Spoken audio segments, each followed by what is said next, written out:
Just amahoro y'Imana nakomeze kubana namwe inshuti bakunze ba Igo Stamina TV. Uyu munsi rero tukaba tugiye kubagezaho amakuru agezweho kandi akomeye muri Repubulika Demokarasi ya Kongo. Monusco yemeje kohereza FARDC isumbijwe na M23 abasirikare bo kwiha umusada kugira ngo barebe niba bakwivuna umwanzi.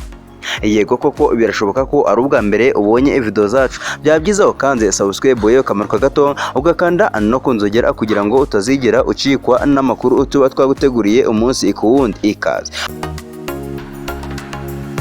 Ubutumwa bwa Loni bwo kugarura amahoro muri Kongo Kinshasa, Monusco bwamaganye umutwe wa M23 ukomeje kwigarurira uduce dutandukanye tw'intara ya Kivu y'Amajyaruguru.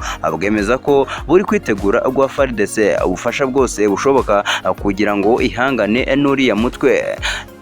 Nibikubiye mu tangazo Monusco yanyujije ku rubuga rwayo rwa Twitter kuri uyu wa gatandatu iti Monusco iramagana yivuye inyuma ibikorwa bibi bya M23 n'ingaruka zikomeye zabyo ku baturage b'abasivili, ndetse ikayihamagarira guhita ihagarika imirwano yose iboneyeho kwifatanya n'abaturage ba Ruturu na Kivu y'Amajyaruguru bakomerekejwe cyane n'iyi mirwano, kandi irifuza guhumuriza abanyekongo ko ingabo ziri mu butumwa bw'amahoro zateguwe ngo zishyikire FARDC. Monusco yasohoye itangazo ryamagana M23 nyuma y'uko kuri uyu wa gatandatu uriye mutwe wigaruriye uduce dutandukanye mu ntara ya Kivu y'Amajyaruguru turimo centre ya Ruturu, iya Kiwanja ndetse n'ikigo cya gisirikare cya Rumangabo.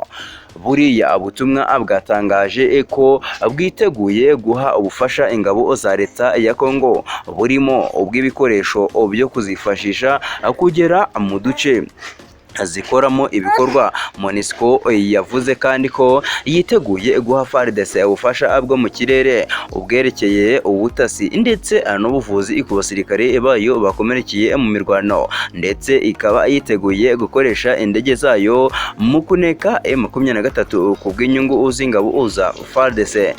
Yunzemo kandi ko mu rwego rwo kurwanya imitwe yitwaje intwaro ingabo zayo zashyizeho ikigo cyo guhuriza hamwe ibikorwa zizaba zikoranamo n'ingabo za FARDC.